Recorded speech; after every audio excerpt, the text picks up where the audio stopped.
이 시간 하나님 말씀 보도록 하죠. 하나님 말씀은 창세기 10장 1절 말씀입니다.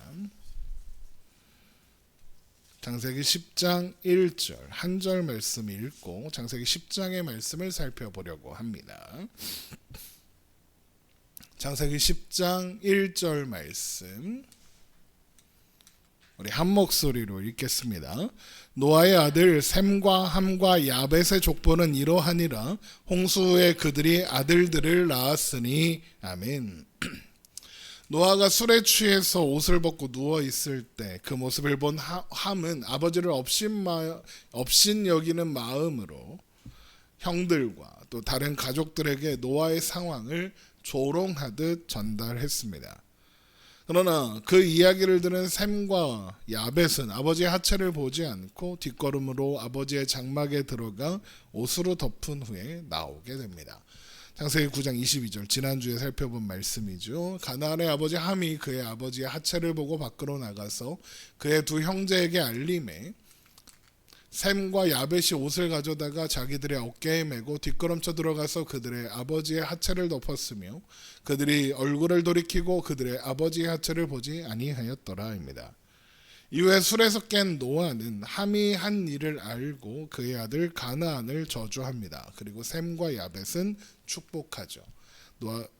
창세기 9장 24절 노아가 술이 깨어 그의 작은 아들이 자기에게 행한 일을 알고 이에 이르되 가나안은 저주를 받아 그의 형제의 종들의 종이 되기를 원하노라 하고 또 이르되 셈의 하나님 여호와를 찬송하리로다.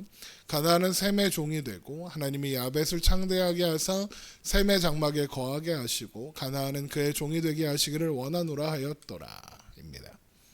그런데 노아가 가나안에게 한 저주의 말 그리고 셈과 야벳에게 한 축복의 말은 노아가 그냥 하는 말이 아니라 모두 하나님께 근거를 두고 하는 말이었습니다. 노아가 왜 저주와 축복을 하나님께 근거를 두고 말하는 것이냐? 축복도 저주하시는 것도 모두 하나님께 속한 일이다 라는 것을 노아는 그 누구보다도 잘 알고 있었기 때문입니다. 그리고 나서 이어지는 창세기 10장을 보면 노아가 저주한 함의 후손들 또 노아가 축복한 셈과 야벳의 후손들이 어떻게 계보를 이루며 살아갔는가에 대한 족보가 기록되어 있습니다. 창세기 10장 1절 노아의 아들 셈과 함과 야벳의 족보는 이러하니라. 홍수 후에 그들이 아들들을 낳았으니 이렇게 시작하고 있죠. 이 중에 제일 먼저 나오는 족보는 야벳의 족보인데 야벳의 아들은 고멜과 마곡과 마대와 야완과 두발과 메섹과 디라스 이렇게 7명 나옵니다. 창세기 10장 3절 고멜의 아들은 아스그나스와 리밧과 도갈마요. 야벳의 아들은 고멜과 마곡과 마대와 야완과 두발과 메섹과 디라스요 이렇게 되어 있죠. 이들로부터 여러 나라 백성들이 나뉘어 나오고 각기 언어와 종족대로 나라대로 바닷가 땅에 살게 되었다라고 되어 있습니다. 창세기 10장 3절 고멜의 아들은 아스그나스와 리밧과 도갈마요 야완의 아들은 엘리사와 달시스와 기띔과 도다님이라. 이들로부터 여러 나라 백성이 나뉘어서 각기 언어와 종족과 나라대로 바닷가의 땅에 머물렀더라 이렇게 되어 있습니다. 여기에서 말하는 바닷가의 땅이라는 것은 지중해의 북쪽 연안을 가리킵니다. 어딘지 아시겠죠? 지중해의 북쪽 연안이면 지금의 그리스, 이탈리아 이쪽, 그러니까 지금의 유럽 지역인 겁니다. 그러니까 야벳의 후손들이 오늘날의 유럽에서 살고 있는 그런 거죠. 그러니까 야벳의 후손들이 오늘날 유럽 사람들의 조상이 되었다 이렇게 생각할 수 있는 겁니다. 그런데 노아가 야벳을 축복하며 말하기를 뭐라고 했냐면 하나님이 야벳을 창대하게 하사 셈의 장막에 거하게 하셨다 그랬습니다. 이 축복은 훗날 실제로 성취가 됩니다. 언제 성취되느냐? 사도행전에서 성취가 됩니다. 그런데 사도행전을 찾아보기 전에 먼저 이사야의 말씀을 보려고 합니다. 왜냐하면 노아가 했던 이 축복이 이사야서에서 다시 한번 확인이 되고 그런 다음에 그 성취가 사도행전에서 실행되기 때문에 그렇습니다. 이사야 66장을 보면 이런 예언이 나옵니다.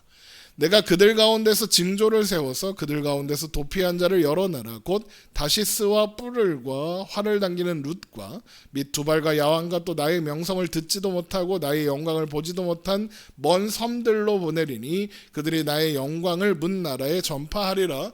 나 여호와가 말하노라. 이스라엘 자손이 예물을 깨끗한 그릇에 담아 여호와의 집에 드림같이 그들이 너희 모든 형제를 문 나라에서 나의 성산 예루살렘으로 말과 수레와 교자와 노새와 낙타에 태워다가 여호와께 예물을 드릴 것이요. 이렇게 되어 있죠. 하나님께서 징조를 세워서 여러 나라 다시스와 룻과 두발과 야완을 비롯한 먼 섬나라들로 보내어 그들이 예루살렘으로 올라와 하나님께 예배하게 하시겠다라는 약속입니다. 그런데 이들이 누굽니까? 창세기 10장 2절에 야벳의 아들은 고멜과 마곡과 마대와 야완과 두발과 미색스와 메색과 디라스요. 이렇게 되어 있죠. 그리고 이사야 66장 19절에 다시스와 룻과 두발과 야완과 먼섬들 이렇게 나옵니다. 지중해 북쪽 연안의 자리를 잡은 야벨의 후손들이 세우는 나라인 겁니다. 그리고 그 지역은 오늘날의 유럽이라고 했죠. 그러니까 하나님께서 야벳의 후손들이 하나님께 예배하게 하겠다라는 말씀을 여기에서 하신 거예요. 그런데 신약 성경이 어떤 언어로 기록되어 있는지 아십니까? 우리가 읽는 신약 성경 헬라어, 그러니까 그리스어로 기록되어 있습니다. 고대 그리스어죠. 그리스어는 지중해 그리스어를 만든 나라 그리스는 지중해 연안에 속한 나라죠. 그러면 그 지역에 사는 사람들은 누구의 후손입니까? 야벳의 후손이겠죠. 그런데 사도행전을 보면 사도 바울이 2차 전도 여행을 하고 있었을 때 바울이 소아시아 지역, 오늘날의 페르시아, 이란 페르시아 똑같은 데죠. 아무튼 그 지역으로 가서 복음을 전하려고 했는데 이상하게 일이 풀리지 않는 겁니다. 가질 못하는, 나아갈 수가 없는 상황이 되는 거죠.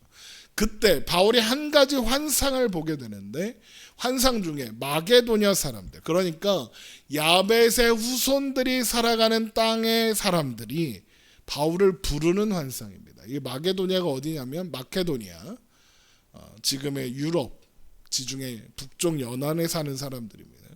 그러니까 그래서 사도 바울이 아시아 쪽으로 나아가지 않고 바다를 건너 유럽으로 가서 복음을 전하게 되는 겁니다. 사도행전 16장 6절입니다.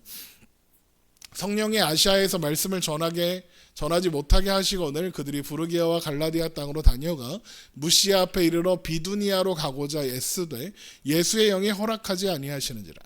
지금 지도를 보여드리면 좋은데 지금 준비가 안 돼서 생각하면 이런 겁니다. 지중해가 이렇게 되어 있잖아요. 그러니까 지금 이 사람들이 어디 있는 거냐면 지중해와 흑해를 연결하는 그 사이, 터키, 오늘날의 터키, 요 동네에 있는 겁니다, 지금. 그래서 여기에서 이제 아시아로, 이란, 요르단 이쪽 방향으로 가고 싶어 하는데 안 되니까 교두보가 되는 이 무시아 앞에 있는 비두니아라는 곳에서 무시아 앞에 이르러서 비두니아 쪽, 그쪽으로 가려고 애를 쓰고 있는데 하나님이 자꾸 막으시는 겁니다. 그래서 어떻게 하냐? 무시아를 지나 드로아로 내려왔습니다. 그러니까 길이 열리는 방향으로 이동을 한 거죠. 항구 도시입니다. 이때 밤에 환상이 바울에게 보이니 마게도냐 사람 하나가 서서 그에게 청하여 이르되 마게도냐로 건너와서 우리를 도우라 하거늘 바울이 그 환상을 보았을 때 우리가 곧 마게도냐로 떠나기를 힘쓰니 이는 하나님이 저 사람들에게 복음을 전하라고 우리를 부르신 줄로 인정함이로라. 그러니까 지금 바울이 아시아 지역에서 복음을 전하지 못하고 마게도냐로 가게 되는 원인은 성령님께서 막으셨기 때문이고 예수님께서 막으셨기 때문입니다. 그래서 여기저기를 헤매고 있는데 환상 중에 마게도냐 사람들, 그러니까 야벳의 후손의 땅에 사는 사람들이 나타나 이리로 와서 우리를 도우라 그러는 겁니다. 그리고 바울은 그것이 하나님의 인도인 줄 알고 믿고 마게도냐로 가서 복음을 전하게 되는 겁니다. 그래서 복음이 유럽에 먼저 자리를 잡게 되는 거예요. 그래서 지금 오늘날에도 유럽 지역에 기독교 국가들이 많죠. 물론 다 이제 쇠퇴하고 퇴색하고 하긴 했지만 어쨌든 유럽에 먼저 복음이 전해지는 이 계기가 이 사건입니다. 그런데 이것이 바로 노아가 야벳에게 했던 축복, 하나님이 야벳을 창대하게 하사 셈의 장막에 거하게 하시고 가나안은 그의 종이 되게 하시기를 원하노라 하였더라, 이 말씀의 성취인 겁니다. 또 이사야 66장 19절의 성취이기도 하죠. 왜 이게 이 말씀의 성취고 노아의 약속의 성취냐? 노아의 아들 셈의 계보는 아브라함으로 이어지고 그 계보가 아브라함으로부터 어디까지 이어집니까? 예수님까지 이어집니다. 그러니까 셈의 계보는 복음의 계보다라고 할 수 있는 거죠. 그리고 이제 사도행전의 역사에서 예수 그리스도를 통해 선포된 복음 안에 야벳의 후손들이 먼저, 셈의 후손들이 먼저 복음을 받고, 셈의 후손들이 이스라엘 백성들이니까 복음을 받고 그 다음에 그 복음 안으로 누가 들어오는 겁니까? 야벳의 후손들이 들어오게 되는 거죠. 야벳이 셈의 장막에, 셈의 복음 안에 들어오게 되는 겁니다. 그렇게 노아의 축복이 성취되고 이사야의 예언이 성취되는 겁니다. 이해되십니까? 이걸 잘 기억하시면서 말씀을 쭉 들으셔야 합니다. 자, 야벳의 족보에 이어서 기록되는 족보는 함의 족보입니다. 함에게는 구스, 미스라임, 붓, 가나안 4명의 아들이 있었고 그들로부터 여러 민족과 나라들이 나왔습니다. 우리 창세기 10장 6절부터 읽어볼게요. 좀 길어요. 함의 아들은 구스와 미스라임과 붓과 가나안이요, 구스의 아들은 스바와 하윌라와 삽다와 라마와 삽드가요, 라마의 아들은 스바와 드단이며, 구스가 또 니므론을 낳았으니 그는 세상의 첫 용사라. 그가 여호와 앞에서 용감한 사냥꾼이 되었으므로 속담에 이르기를 아무는 여호와 앞에 니므롯같이 용감한 사냥꾼이로다 하더라. 그의 나라는 시날 땅과 바벨과 에락과 악갓과 갈레에서 시작되었으며 그가 그 땅에서 아수르로 나아가 니느웨와 르호보이들과 갈라와 및 니느웨와 갈라 사이에 레센을 건설하였으니 이는 큰 성읍이라. 미스라임은 루딘과 아나님과 느하빔과 납두힘과 바드루심과 가슬루임과 갑도림을 낳았더라. 가슬루임에게서 블레셋이 나왔더라. 가나안은 장자 시돈과 헷을 낳고 또 여부스 족속과 아모리 족속과 기르가스 족속과 히위 족속과 알가 족속과 신 족속과 아르와 족속과 스말 족속과 하맛 족속을 낳았더니 이후로 가나안 자손의 족속이 흩어져 나아갔더라. 가나안의 경계는 시돈에서부터 그라를 지나 가사까지와 소돔과 고모라와 아드마와 스보임을 지나 라사까지였더라. 이들은 함의 자손이라 각기 족속과 언어와 지방과 나라대로였더라. 이렇게 되어 있습니다. 함의 자손들이 정착한 지역을 따져보면 지중해 남쪽 연안, 그러니까 아프리카 연안과 홍해 서쪽 연안, 그러니까 지금의 어디라고 해야 되죠? 팔레스타인, 그리고 아라비아 반도에 자리를 잡았다라는 겁니다. 그런데 여기에 나오는 이름들을 보면 이들은 성경의 역사 내내 이스라엘을 괴롭히는 강대국이 되었습니다. 자꾸 뭘 건설했다 이런 이야기를 나오죠. 이런 함의 후손들의 역사를 대표하는 존재가 있는데 그게 바로 니므롯이라는 사람입니다. 창세기 10장 8절 구스가 또 니므롯을 낳았으니 그는 세상의 첫 용사라. 그가 여호와 앞에서 용감한 사냥꾼이 되었으므로 속담에 이르기를 아무는 여호와 앞에 니므롯같이 용감한 사냥꾼이로다 하더라입니다. 니므롯에 관한 속담이 생길 정도로 아무는 여호와 앞에서 니므롯같이 용감한 사냥꾼이도라라는 속담이 생길 정도로 니므롯이 상징적인 존재가 되었다라는 겁니다. 그런데 여기에서 우리가 중요하게 생각해야 되는 것은 여기에서 아문은 여호와 앞에 니므롯같이 용감한 사냥꾼이다. 이 말은 니므롯이 하나님의 은혜로 용감하고 힘센 사냥꾼이 되었다 이런 뜻이 아닙니다. 여기서 하나님 앞에서라는 뜻은 하나님을 대적하여 서서라는 뜻입니다. 그러니까 하나님 앞에서도 니므롯이라는 사람은 자신의 힘을 과시하고 신뢰하여 그 힘을 자랑하며 하나님하고 맞짱을 뜨려고 했다 이런 뜻인 겁니다. 나는 내 주먹을 믿지의 상징인 거죠. 그러니까 니므롯은 힘이 센 사람이었으나 무력을 사용하는데 주저함이 없었던 잔인한 사람이었던 겁니다. 그리고 그의 후손들로부터 아수르와 바벨론, 알죠? 다 아는 나라죠. 강대국이 나르고 그들이 이스라엘을 멸망시키는 장본인입니다. 그리고 그들이 함의 후손이며 함과 그의 아들들은 하나님을 떠난 자의 대표입니다. 그리고 여기까지 들었으면 뭔가 이상한데 라는 생각을 해야 됩니다. 뭐가 이상합니까?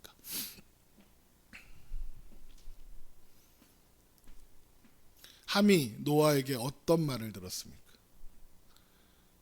셈의 종들의 종이 될 것이다. 저주를 받았단 말이에요. 그런데 함의 후손들은 하나님을 떠난 자들을 상징하는 함의 후손들이 어떻게 됐습니까? 강대국이 되었습니다. 우리 생각에는 저주를 받았으니까 시원하게 망해야 됩니다. 그렇죠? 근데 그렇게 잘 되지가 않는 겁니다. 우리는 하나님을 믿는 자가 믿지 않는 자보다 더 잘 되고 잘 성공하고 잘 나가길 바랍니다. 그래서 그것이 복받은 거라고 이야기하죠. 그런데 하나님의 기준이 우리와 다르다는 것을 이 말씀을 통해서도 알 수 있는 겁니다. 하나님의 백성들의 복은, 하나님이 주시려는 복은 부하거나 유명해지거나 높은 지위를 얻는 것에 있지 않다 그럽니다. 그러면 어떤 것이 하나님이 주시라는 복이냐? 하나님 안에 있는 것이 복입니다. 시편 84편을 보면 유명한 사람의 시가 나옵니다. 고라 자손의 시입니다. 그 내용이 좀 긴데 한번 다 읽어보려고 합니다. 만군의 여호와여, 주의 장막이 어찌 그리 사랑스러운지요. 내 영혼이 여호와의 궁정을 사모하여 새약하며 내 마음과 육체가 살아계시는 하나님께 부르짖나이다. 나의 왕 나의 하나님 만군의 여호와여, 주의 제단에서 참새도 제 집을 얻고 제비도 새끼들 보금자리를 얻었나이다. 주의 집에 사는 자들은 복이 있나니 그들이 항상 주를 찬송하리이다. 주께 힘을 얻고 그 마음에 시온의 대로가 있는 자는 복이 있나이다. 그들이 눈물 골짜기로 지나갈 때 그곳에 많은 샘이 있을 것이며 이른 비가 복을 채워 주나이다. 그들은 힘을 얻고 더 나아가 시온에서 하나님 앞에 각기 나타나리이다. 만군의 하나님 여호와여, 내 기도를 들으소서. 야곱의 하나님이여, 귀를 기울이소서. 우리의 방패이신 하나님이여, 주께서 기름 부으신 자의 얼굴을 살펴보옵소서. 주의 궁정에서의 한날이 다른 곳에서의 첫날보다 나은즉 악인의 장막에서 사는 것보다 내 하나님 성전 문지기로 있는 것이 좋사오니 여호와 하나님은 해여 방패이시라. 여호와께서 은혜와 영화를 주시며 정직하게 행하는 자에게 좋은 것을 아끼지 아니하실 것임이니이다. 만군의 여호와여, 주께 의지하는 자는 복이 있나이다. 이게 고라 자손의 고백입니다. 시편 84편을 보면 레위 지파로서의 고라 자손의 역할은 하나님 성전 문지기로 있는 것이 좋사오니, 성전 문지기인 겁니다. 그러니까 성전 문지기면 뭐 괜찮네 이렇게 생각할 수도 있지만 제사에 참여하지 못하는 성전만 지키는 사람인 겁니다. 성전 문 여는 사람. 그러니까 고라 자손은 레위 지파이지만 하나님의 성전을 섬기는데 뭔가 좀 힘든 일을 주로 하면서 주목받지 못하는 일을 하면서 중요한 자리에는 가지 못하고 있는 겁니다. 그런데 그런 고라 자손들이 뭐라고 고백합니다. 주의 궁정에서의 한날이 다른 곳에서의 첫날보다 나은즉 악인의 장막에 사는 것보다 내 하나님의 성전 문지기로 있는 것이 좋다 그럽니다. 악인의 장막에 산다, 이건 자기를 의지하고 사는 자들의 장막에 가서 손님으로 가서 귀한 손님으로 대접받거나 것도 내 힘을 의지해서 내 능력과 내가 할 수 있는 일을 근거로 해서 산다. 니무롯 같은 자들이죠. 나는 내 주먹을 믿지, 나는 내 돈을 믿지, 나는 내 지위를 믿지 하는 사람들입니다. 그러니까 자기가 자기 삶의 주인이 되어서 살아가는 어떤 교만한 자들을 가리키는 거죠. 그런데 고라 자손들이 그렇게 잘 먹고 잘 살고 잘 나가는 악인의 장막에 사는 것과 비교하는 게 뭡니까? 하나님의 성전 문지기입니다. 왜 하나님의 문지기로 사는 게 좋습니까? 왜 그런 고백을 하는 걸까요? 이런 말 들어보셨습니까? 뱀의 머리가 되는 것입니다. 용의 꼬리는 되지 말아야 합니다. 이런 말 들어보셨죠? 그런데 지금 고라 자손의 고백은 그런 말과 완전 반대 이야기입니다. 고라 자손의 고백은 뱀의 머리가 되느니 용의 꼬리가 되겠습니다. 이러는 겁니다. 그러면 세상은 그래야 합니다. 뱀의 머리가 되어야 합니다. 세상에서는 내 삶의 주인이 내가 되어야 하고 내가 결정하고 내가 책임져야 하는 게 세상의 원리입니다. 악인의 장막에 사는 게 세상 기준에서 복입니다. 악인의 장막에 사는 자는 자기가 필요한 걸 자기가 만드는 자입니다. 악인이 자신에게 필요한 게 뭐겠습니까? 이 세상에서만 필요한 겁니다. 죄를 짓는 것들입니다. 악인의 장막에 거하는 자는 하나님 같은 거 필요 없다 하는 자들입니다. 하나님하고 맞짱 뜨겠다는 사람들이죠. 로마서 1장 28절의 이 말씀을 보면 이런 사람들에 대해서 하나님께서 이렇게 말씀하십니다. 또한 그들이 마음에 하나님 두기를 싫어하며 하나님께서 그들을 그 상실한 마음대로 내버려 두사 합당하지 못한 일을 하게 하셨나니 곧 모든 불의, 추악, 탐욕, 악의가 가득한 자요, 시기, 살인, 분쟁, 사기, 악독이 가득한 자요, 수군수군하는 자요, 비방하는 자요, 하나님께서 미워하시는 자요, 능욕하는 자요, 교만한 자요, 자랑하는 자요, 악을 도모하는 자요, 부모를 거역하는 자요, 우매한 자요, 배약하는 자요, 무정한 자요, 무자비한 자라. 그들이 이 같은 일을 행하는 자는 사형에 해당한다고 하나님께서 정하심을 알고도 자기들만 행할 뿐 아니라 또한 그런 일을 행하는 자들을 옳다 하느니라 입니다. 그들이 하나님을 마음에 두기 싫어했답니다. 그래서 하나님이 내버려 뒀더니 모든 불의와 추악과 탐욕과 악의와 시기와 살인과 분쟁과 사기와 악독이 가득하고 수군수군하고 남을 비방하고 하나님께 미움을 받고 능력하고 교만하고 자랑하고 악을 도모하고 부모를 거역하고 우매하고 배역하며 부정하고 무정하고 무자비한 자가 됐대요. 이게 무슨 말이냐? 악인의 장막에 거하는 사람의 핵심이 뭐냐? 하나님과 상관없이 사는 것을 원하는 사람들. 심지어 그 결말이 영원한 멸망, 영원한 죽음, 영원한 형벌, 사망밖에 없는 줄 알면서도 하나님 그게 뭐야? 먹는 거야? 그러면서 사는 겁니다. 그런데 하나님의 성전 문지기는 어떻습니까? 하나님 집 문지기는 뭐가 다르겠습니까? 하나님 문지기로 있는 자는 뭐가 다르냐? 하나님으로부터 모든 필요한 것을 얻는 사람입니다. 하나님의 문지기로 있는 것이 좋은 것은 그가 필요하다고 생각하는 것, 얻어야겠다고 생각하는 게 다 하나님께 있기 때문에 그런 겁니다. 의와 진리와 생명과 영생에 속한 것, 그것이 하나님으로부터만 온다는 것을 알고 그것을 간구하며 사는 겁니다. 너희는 먼저 그의 나라와 그의 의를 구하라. 그리하면 이 모든 것을 너에게 주시리라. 그걸 알고 있는 겁니다. 고라 자손의 고백을 보세요. 나의 왕 나의 하나님 만군의 여호와의 주의 제단에서 참새도 제 집을 얻고 제비도 새끼들 보금자리를 얻었나이다. 주의 집에 사는 자들은 복이 있나니 그들이 항상 주를 찬송하리라. 주께 힘을 얻고 그 마음에 시온의 대로가 있는 자는 복이 있나이다 그럽니다. 주의 집에 사는 것이 복입니다. 하나님 안에 사는 것이 복입니다 그럽니다. 또 10절에도 주의 궁정에서의 한 날이 다른 곳에서의 첫날보다 나은즉 악인의 장막에 사는 것보다 내 하나님 성전 문지기로 있는 것이 좋사오니 여호와 하나님은 해요 방패이시라.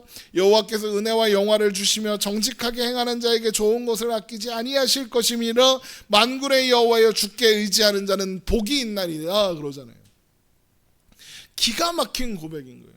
만군의 여호와여 주께 의지하는 자는 복이 있나이다 그런 겁니다. 하나님을 의지하는 자에게 복이 있대요. 행복이 있다는 거예요. 행복이 어디로부터 시작되고 어떻게 채워줄 수 있느냐? 오직 하나님 안에 있는 자에게, 하나님을 의지하고 사는 자에게 행복이 있다 그러는 거예요. 그런데 고라 자손들은 어떻게 이런 고백을 하는 걸까요? 어떻게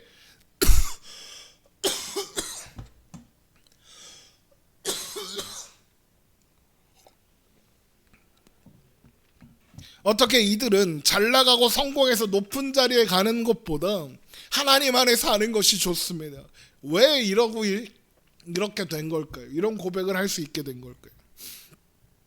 사실 고라 자손은요, 이스라엘 역사 속에서 그거를 해봤던 사람이에요. 그걸 해보려고 했던 사람이에요. 높은 자리에 가고 내가 짱 먹으려고 해봤던 사람이에요.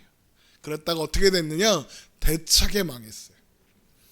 민수기 16장에 그 이야기가 나오는데, 고라라는 사람이 무리들을 이끌고 나와서 모세와 아론에게, 이게 출애굽기 중에 있는 거니까 모세와 아론에게 반기를 들어요. 이때 고라와 그리고 고라를 따라 나온 사람들은 자신들도 모세와 아론처럼 지도자가 될 자격이 있다라고 주장했었어요. 민수기 16장 1절, 레위의 증손 고핫의 손자 아사엘의 아들 고라와 루벤의 자손 엘리압의 아들 다단과 아비란과 벨렛의 아들 온이 당을 짓고 이스라엘 자손 총회에서 택함을 받은 자 곧 회중 가운데서 이름 있는 지휘관 250명과 함께 일어나서 모세를 거스르느냐? 그들이 모여서 모세와 아론을 거슬러 그들에게 이르되, 너희가 분수에 지나도다. 회중이 다 각각 거룩하고 여호와께서도 그들 중에 계시거늘 너희가 어찌하여 여호와의 총회 위에 스스로 높이느냐? 이런 겁니다. 이게 무슨 말이냐? 고라가 대표로 모여서 뭘 하는 거냐? 모세와 아론한테 왜 너희들만 대장을 해먹는 거냐? 나도 좀 하자 이겁니다. 니들이 왕하려고 그러는 거지? 니들은 왕할 자격 없어, 꺼져, 이러는 겁니다. 그리고 이런 고라 자손을 따르는 무리들이 지휘관들만 250명이었다 그랬죠. 그러니까 이스라엘 백성들 대부분이 반기를 든 겁니다. 야, 모세와 아론, 니들이 뭔데 맨날 대장질이냐? 내가 더 훌륭하고 내가 더 자격이 있다. 그러니까 내려와라. 이제 내가부터 대장하겠다. 그런데 그래서 어떻게 됐느냐? 모세가 그들에게 너희들이 자격이 있는지 보자. 향로를 가져다가 향을 피우고 하나님의 성막 앞에 서게 하죠. 그랬더니 어떻게 됐느냐? 하나님의 영광이 나타나 고라와 그의 무리들을 심판하십니다.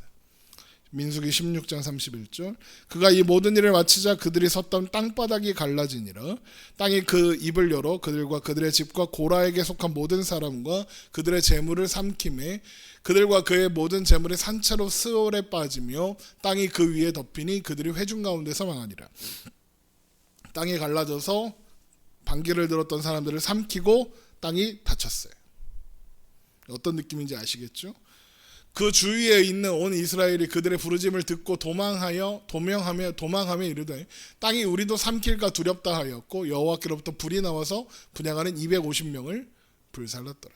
그러니까 반기를 든 사람들이 다 죽었어요.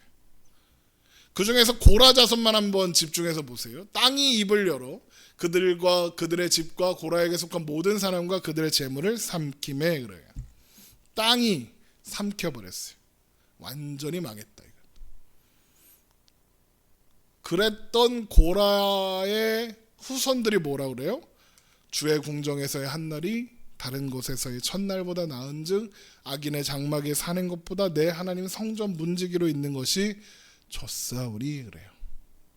하나님 안에 사는 게 가장 복된 줄 압니다. 그런 겁니다. 성전 문지기여도 괜찮습니다. 그러는 거예요. 악인의 장막에서 주인이 되어 떵떵거리며 사는 것보다 다른 사람들이 보기에 초라하고 보잘것없이 보여도 하나님 안에 사는 것, 하나님 문지기로 사는 게 훨씬 더 그 무엇과도 바꿀 수 없는 좋은 겁니다. 복된 일입니다. 그러는 거죠. 고라 자손들은 어떻게 이런 고백을 하게 된 걸까요? 대차게 망해봤으니까 하는 겁니다.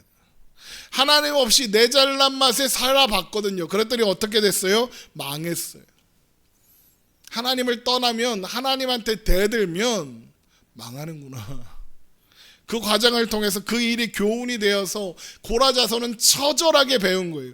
하나님 앞에 사는 것이 복이구나, 하나님 안에 사는 것이 참된 행복이구나를 자사손손 대대로 알고 그렇게 고백하며 살게 된 거죠. 여러분, 이게 하나님의 복이에요. 망해도 하나님 안에 있는 것이 복인 줄 알게 되어서 그 고백 가운데 살아가는 존재, 그게 복받은 존재예요. 그러니까 노아의 저주를 받아 망해야 할 것 같은 함의 후손들이 잘 나가고 성공하는 거, 그거 하나도 복이 아니에요. 그런데 그러면 노아는 함의 아들 가나안에게 셈과 야벳의 종들이 될 것이다, 종들의 종이 될 것이라는 저주를 선포했지만 함의 후손들이 종들의 종이 되는 일은 없었던 건 아니냐, 이런 생각을 할 수 있습니다. 물론 이 서양인들이, 그러니까 야벳의 후손들이 노아의 저주를 근거로 함의 후손들이 어디 살았다고요? 아프리카 북쪽. 그 말씀을 가지고 아프리카인들을 잡아다가 노예로 부려먹으면서 학대한 거예요. 그 말씀이 근거가 되어서 종들의 종이 되리라, 니들은 인간이 아니라 가축이다 이러면서. 그런데 이건 그들이 자신들이 하는 악행을 성경을 이용해서 합리화하는 시도였을 뿐이지 성경적인 일도 아니고 정당한 일도 아니에요. 노아의 저주는 그런 식으로 성취되지 않았어요. 노아의 저주가 어떻게 성취되냐, 형제들의 종들의 종이 된다는 건 형들의 소유가 된다, 형제들에게 속하게 된다, 이런 뜻이죠. 그런데 이사야 선지자가 야벳의 후손뿐만 아니라 함의 후손들도 예루살렘으로 모일 것을 예언했어요. 이사야 19장 23절. 그날에 애굽에서 아수르로 통하는 대로가 있어 아수르 사람은 애굽으로 가겠고 애굽 사람은 아수르로 갈 것이며 애굽 사람이 아수르 사람과 함께 경배하리라. 그날에 이스라엘이 애굽과 및 아수르와 더불어 셋이 세계 중에 복이 되리니 이는 만군의 여호와께서 복주시며 이르시되 내 백성 애굽이여 내 손으로 지은 아수르여 나의 기업 이스라엘이여 복이 있을지어다 하실 것입니다. 하나님이 애굽에게, 아수르에게 뭐라고 하는데요? 내 백성 애굽이여 나의 손으로 지은 아수르여 나의 기업 이스라엘이여 복이 있을지어다 그런데요. 다 아수르, 애굽, 함의 후손들이 이룬 힘있는 나라들이라고요. 그런데 그런 그들이 어떻게 된다고요? 모두 이스라엘의 깃발 아래 함께 모여 하나님의 백성으로 모이게 된다 그러는 거예요. 그러면 그 일이 어떻게 성취될까요? 역시 사도행전의 역사를 통해서 선포돼요. 바울이 제일 먼저 복음을 전했던 동네 안디옥을 중심으로 해서 나갔던 소아시아 지역이 그들의 후손들이 살던 땅이에요. 그렇게 함의 자손들도 복음 안에 속하게 되어 하나님의 백성이요 하나님의 종이 된 거죠. 그러면 결국 복 받은 거 아니냐? 맞아요. 복 받았어요. 그러나 리므롯처럼 힘세고 잘 나가는 용사가 있을 때 복 받은 게 아니에요. 다 망했을 때, 고라 자손처럼 다 망했을 때, 화려한 제국은 다 사라지고 로마에 복속되어 있을 때, 로마가 지중해 연안 다 먹었었다고요. 그렇게 모든 것이 사라진 자리에 하나님의 은혜가 그들 가운데 임한 거예요. 복음이 전해진 거죠. 고라 자손과 똑같은 결말을 맞이한 거예요. 이어지는 계보는 셈의 계보입니다. 창세기 10장 21절. 셈은 에벨 온 자손의 조상이요 야벳의 형이라. 그에게도 자녀가 출생하였으니 셈의 아들은 엘람과 아수르와 아르박삭과 룻과 아람이요 아람의 아들은 후스와 훌과 게델과 마스이며 아르박사는 셀랏을 낳고 셀라는 에벨을 낳았으며 에벨은 두 아들을 낳고 하나의 이름을 벨렉이라 하였으니 그때 세상이 나뉘었으며 벨렉의 아우의 이름은 욕단이며 욕단은 알모닥과 셀렙과 하살마와 에라와 하살마웻과 예라와 하도람과 우살과 디그랏과 로발과 아비마엘과 스바와 오빌과 하윌라와 요밥을 낳았으니 이들은 다 욕단의 아들이며 그들이 거주하는 곳은 메사에서부터 스발로 가는 길의 동쪽 산이었더라. 이들은 셈의 자손이니 그 족속과 언어와 지방대로 나라대로였더라. 이들은 그 백성의 족보에서 따르면 노아의 자손의 족속들이요 홍수 후에 이들에게서 그 땅의 백성이 나뉘었더라. 이렇게 되어 있습니다. 셈의 계보가 맨 마지막에 나오죠. 그렇게 되는 이유는 셈의 족보가 가장 중요한 족보이기 때문입니다. 셈의 족보가 왜 가장 중요한 족보냐? 거기에서 아브라함이 나오게 되기 때문에 그렇습니다. 그런데 재미있는 건데 창세기 10장에 언급되어 있는 계보들을 세보면 70개의 민족이 시작되었다는 것을 알 수 있어요. 그런데 예수님께서 누가복음에서 70명의 전도자를 세우사 각 동네와 지역으로 보내시는 장면이 있어요. 누가복음 10장 1절 그 후에 주께서 따로 70인을 세우사 친히 가시려는 각 동네와 각 지역으로 둘씩 앞서 보내시며 이르시되 추수할 것은 많되 일꾼이 적으니 그러므로 추수하는 주인에게 청하여 추수할 일꾼들을 보내주소서 하라라는 말씀이 있어요. 그런데 성경에서의 숫자는 그냥 허투루 의미 없이 나오지 않거든요. 그러니까 창세기 10장에 나오는 모든 족속들을 계수해 보니까 70족속이고 70나라, 70민족인데 예수님께서 이 땅에 복음을 가지고 오셔서 복음을 전하실 때 70명의 전도자를 세우셔서 각 지역으로 보내셨다 그래요. 이게 무슨 뜻입니까? 예수님께서 이 땅에 오시니까 모든 민족에게 복음을 전하기 위한 대표자들이 세워지더라 이겁니다.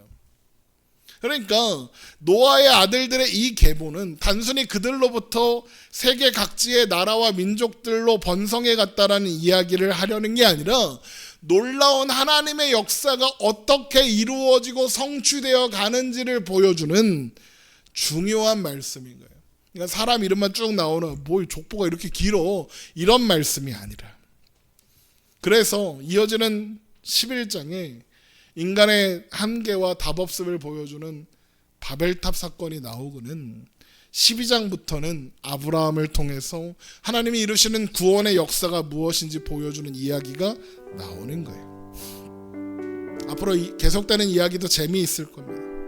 그러면 인간의 한계와 답없음에도 불구하고 하나님은 하나님의 구원의 역사를 이루신다. 이것이 성경이 우리에게 전하려는 이야기인 겁니다.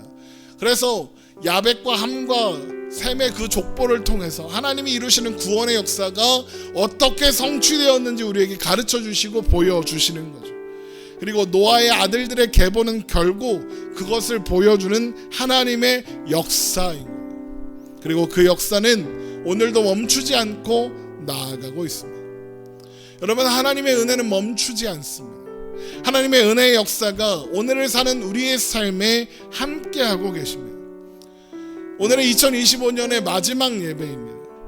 우리가 살아온 2025년의 모든 순간이 하나님의 은혜 가운데 있었습니다.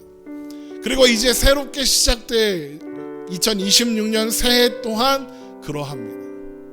여러분, 이 사실을 기억하십시오. 그 어떤 역사에도 하나님의 은혜의 개입이 없는 역사는 없습니다. 역사가 흐른다, 하나님의 은혜가 흐른다라는 뜻입니다. 여러분, 이 사실을 기억하면서 하나님 안에서 하나님과 함께 하나님의 역사가 쓰여져 가고 기록되어져 가며 성취되어 가는 그 현장을 우리 함께 살고 우리 함께 걸어가는 우리가 되기를 주님의 이름으로 축원합니다. 기도하겠습니다.